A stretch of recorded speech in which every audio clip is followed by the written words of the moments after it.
Ladies and gentlemen, members and friends, it's Matt Bailey here, your branch director for the Scotch Malt Whisky Society, and we're heading into May. Now, May 2023, like May's months from years prior, is of course the festival month. It's the Whisky Festival month across Scotland. It's the month where across Scotland, each of the regions in Scotch whisky making celebrate their unique identity, their regionality, and the flavours of whisky that come out of those regions. As you'll read in my outturn, I in the past have often, I think I've been a bit sort of dismissive of regions at times and thinking that they're not as important as they used to be. I'm coming around to the other way of thinking about that more recently, in that it's actually quite important for each region to celebrate what they do differently. So across Scotland, there's a number of regions which we're going to delve into in these videos, and we're going to start with the Lowland Festival. Now, these whisky festivals started with, of course, Fèisill, the Islay Festival, which was a celebration of music and malts across Islay. And it's a time when Islay, when it traditionally has, I think, something like 600 residents at any other given time of the year, suddenly explodes to 8,000 people on the island. Don't quote me on those numbers. But it's a time when it's a huge celebration of the distilleries, the people, the place, and everything coming together with all the musicians and all the distillers celebrating great whisky. And over the years, that's expanded into Speyside Festival, Highland Festival, Campbeltown Festival, and Lowland Festival. Lowland Festival is definitely one of the more newer ones, but then again, there's a lot happening in the Lowlands at the moment in Scotland, which is extremely exciting. New distilleries, old distilleries being reawoken, if you like. And in this case of where we've gone with the society, G16, rare release, G16, a new code, and the first time we've ever seen this as a new code as well. So this is sort of before G16.1, but it's the rare release series, which means it's a single batch of whiskies, in this case a single grain, single malt. It's not a single cask, but what it is, it's a homogenized single malt from one distillery. In the case of this G16, it's something that our own team worked closely with this distillery in Glasgow to produce. And so I'm going to open this. This is the first time opening it. Let's have a smell and taste of G16 Dark and Stormy Crème Brûlée. Now, not only is this the Lowland Festival whiskey for 2023, the official Lowland Festival whiskey, but it's also, like I say, first new code for us as well. But it's also been built by our team back in 2016. So I'm just going to pour just a little bit of that. So new distillery, new code, and first time we're celebrating properly at the Society, the Lowland Festival. You know, when I joined the Society on the team back in 2015, I just missed the 2015 festivals, but in 2016 we only had one festival release, which some members may remember as 127.44 Cantina Mexicana, which is the archive bottling for this month at Whisky and Element in Melbourne at 270 Russell Street, which is now, as of today, open 7 days a week, back to trading on Mondays as well.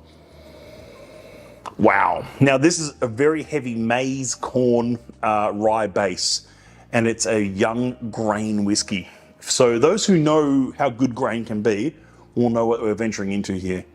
Bottled at 50% ABV, which is sort of a nod to the bottled in bond 50%, so a nice full strength here. It's very sweet straight away. It's very bourbony. It's like to imagine what this whiskey could be from your side of the screen might be to say, it's like what would happen if you distilled bourbon in Scotland. Let's have a taste.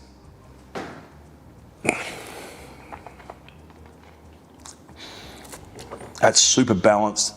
There's a creaminess to it, definitely creme brulee.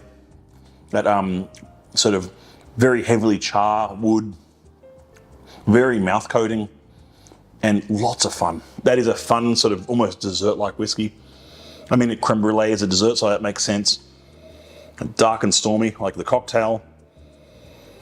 There's a lot going on in that glass. This is to celebrate our Lowland Festival coming out in May. For the first week of May, we're sticking with Lowland Festival and the non-festival releases, as well as the Highland Festival, which we're going to crack onto now. So here we go.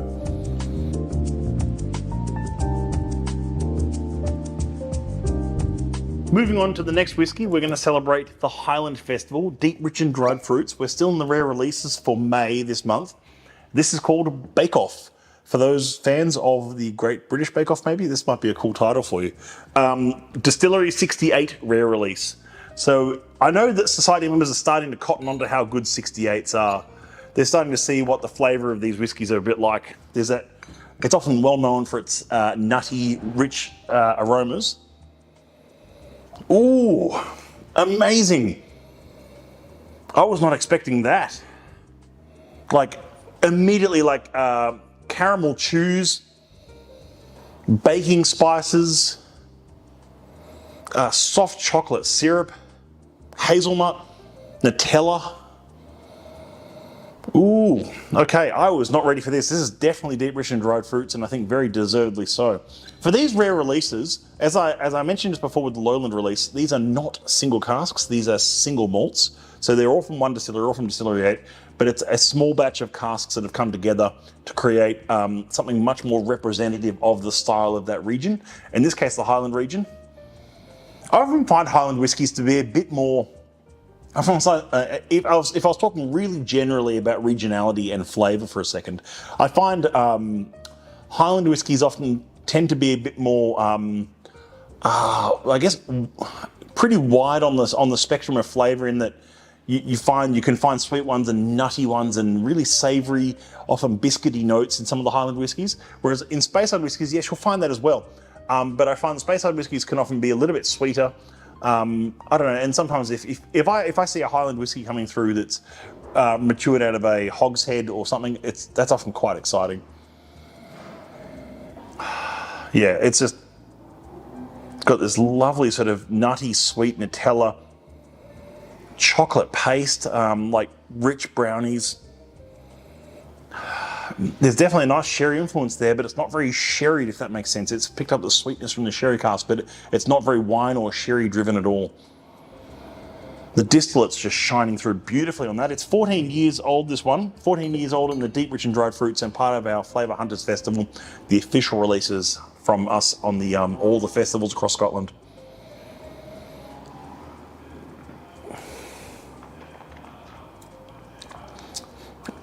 Yeah, it's hugely drinkable. I think I might try and hunt one of these down for myself. That's extremely nice, and a really good representation of the Highland Festival.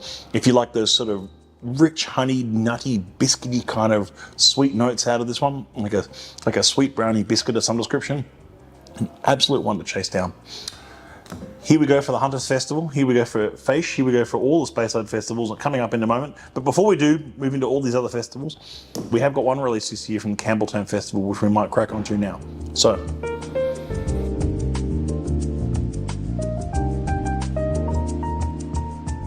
the third festival release in this video that I want to touch on, of course, is our release from the Campbeltown Festival. There's 3 distilleries currently operating in the Campbeltown region.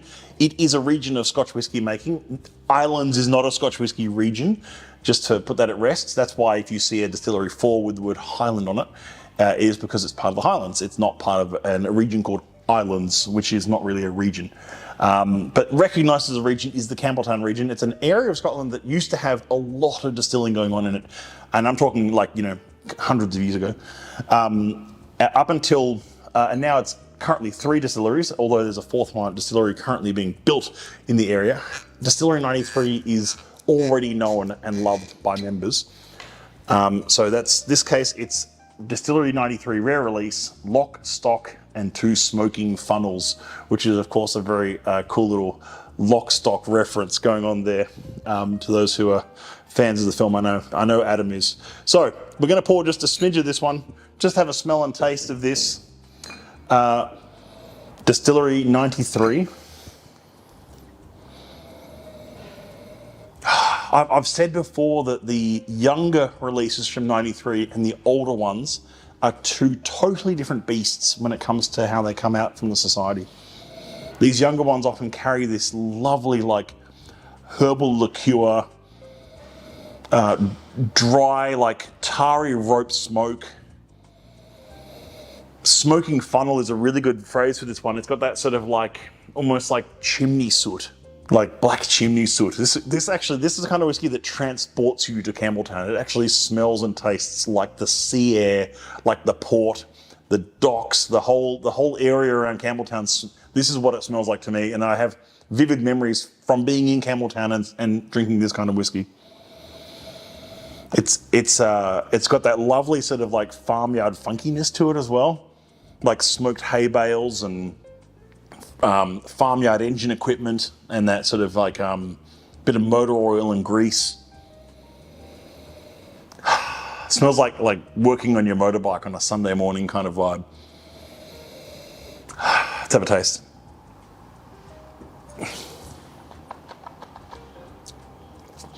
That's full power. That's lovely. That is full power. 60.2% natural cask strength, Distillery 93 rare release in the lightly peated profile. Lock, stock, and 2 smoking funnels. That's a fun release. There's not many of these to go around actually for the whole world. So there's each release, like for instance, this one says an outtone. This is one of 1,276. Sounds like a lot, but then you remember that the society has around 40,000 members in the world, and we're lucky to have punched well above our weight for Australian branch of getting these releases in. Not just a nice allocation of each, but at the same time as the festivals are happening in Scotland. So I hope you can join me in coming around to the festival releases this month, coming to the festival, of course, experiences in your state and city. And of course, we've got 2 huge virtuals this month. You can join me for the Ambassador Selection, which is 5 that I've picked out of the 10 different festival releases this month. And of course, you could go with the smaller pack, the 5, but we're also doing a festival pack of the whole 10. So 10 30ml samples of every festival release in it. That in itself is cool. That might even be a collectible as far as I know, because no other branch I think is doing that. But this is a really exciting way for us to share these festival releases around and have a dram with you. So cheers, Slanger.